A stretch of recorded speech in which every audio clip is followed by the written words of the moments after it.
So I had to sort of figure that out, and I still haven't figured that out. So I'm filming this on my iPad, so I don't know how this is going to turn out. It could be really randomly bad, or it could be better, I don't know. But it was my birthday yesterday, and basically Scott, my boyfriend, went on my Amazon wish list and purchased all the books I've ever wanted. Well, not all of them, like a few of them. So I just thought I'd, show you a few of these. To start off with, he bought me 3 books that I didn't know existed up until about a month ago. I read a series of, the first book, which is called City of Ember by, and I don't know how to pronounce her name, Jeanne Dupont, I don't know, that's her name, there. I read City of Ember, which was turned into a film, and I thought it was just like a standalone book on its own, and then a couple of months ago I realised that no, there's not just a sequel, but there is 3 other books. There's a sequel, a prequel, and then another sequel. Wait, no, that's the wrong way around. Sequel, prequel, sequel. So yeah, there is. So the first book is called City of Ember. Second book is called People of Sparks, and it's about people. The first book is about people who live in a city underground and they find their way out. This is about how they then live on the earth and meet with another bunch of people who live on the earth called the People of Sparks. So it's about how they live. Then there is the Prophet of Yonwood, which is a prequel, so it helps you figure out why they ended up in the City of Ember in the first place. So that is a prequel. And then they have a sequel to the second book, which basically ties all the loose ends together. And basically, I think it's about like all their resources are starting to dwindle because there's more people on Earth, so they have to go back into the City of Ember to find a machine, and it's about what's kind of happened to the City of Ember between them leaving and them going back. So there's the City of Ember, People of Sparks, Prophet of Yonwood, and then the Diamond of Darkhold. So yeah, they're 3 books I'm excited to read. I'll have to reread City of Ember because I read that when I was very young, so I'm going to reread that again. So yeah, but I loved the City of Ember, so I'm excited to read these and like finish off the story because I didn't actually know that they existed. So now, next one is by V.E. Schwab, who I didn't realise was a woman up until I googled her to find out some more stuff, and it is A Darker Shade of Magic. Look at this cover. This is pretty. And I saw this in a video on YouTube. I can't remember who, but someone was talking about it on YouTube, so I put it in my wish list. Basically, it's about magic, and it's about, they have 4 different Londons that are like on different like parallel universes, and Kel is a traveller who can travel between all the different universes of London. But one London, like Grey London I think it is, has no magic.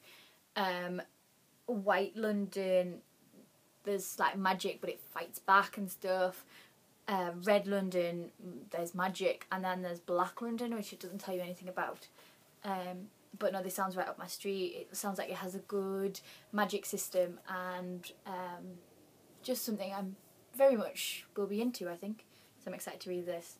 Another book by the same person, V. Schwab, is Vicious. Again, saw someone talk about this book, popped it straight in my wish list. This is about superheroes, Victor and Eli, superheroes, and it's about how they were friends and now they're foes, and one of them's getting rid of all other people with superpowers and the other one is searching for the other one and stuff like that. I think, obviously I haven't read any of these, so I don't know what they actually are about, but this is just a quick rundown from what I've got from the blurb and from other YouTubers and stuff. So yeah, that's another one. I also really like how these books are like colour coordinated. They're like, you can tell they're by the same person. So yeah, there's 2 by her. Then the next 3 books, I think I found them all on Carrie Hope Fletcher's channel, I think. I know definitely this one, the next one. This is The Body Finder by Kimberly Durting. Kimberly Durting. Carrie was reading this for Booktober, I think.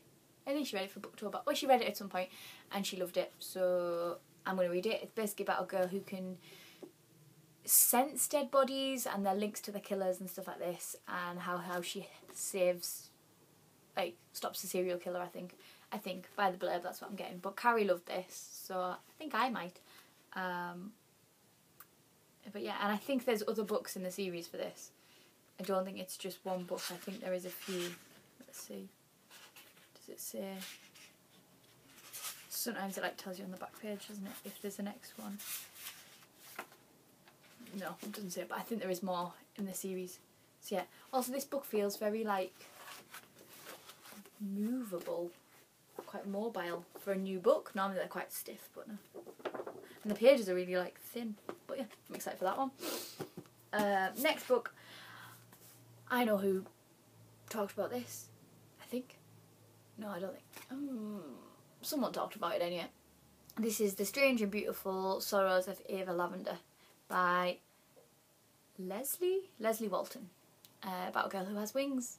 And I love this cover. I think it's beautiful. I've picked it up like a few times and then put it down. And then picked it up and then put it down. Then picked it up, put it down. But yeah. I just like the cover and it's like cool. Yeah. So that's another book. And my last one, which I've wanted for ages since I heard about this amazing lady, is Georgie Ann Bickley's 1 Million Lovely Letters. So yeah, that's just her story, I think, by the sounds of it. If you don't know about her, she basically was very poorly. I think she was paralysed. Yeah, she was really poorly and couldn't do very much, so she decided she was going to write letters to people. So this is her story. And my friend, actually, Emily Cox said, well, she's like a friend of a friend. I know her. I don't really think she knows me, but I know her. Just got a job helping her run her like now business. So yeah, it's really exciting. So I'm excited to read this. I also really like this cover and how it's all postage stamp sort of look-alike. So yeah, these are my 8 new books that I'm very, very excited to read. I also just pre-ordered Carrie's book, Waterstones.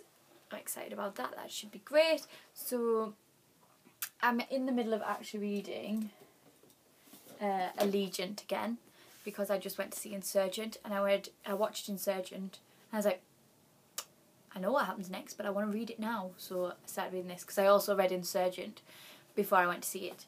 I read the series like years ago, and then I've read each book before the next films came out. And then I was just like, no, I want to read the book now. So I'm halfway through reading this, and then I'm going to get on to my lovely pile of new books, which I'm really excited about. So yeah, that was really nice. I've just got to buy lots of things off my wish list. I think the wish list thing on Amazon is a really good idea. Like, I put everything I want in there just in case someone goes on it and goes, oh, she wants that, I'll get her it. So yeah, so there are some books I got for my birthday.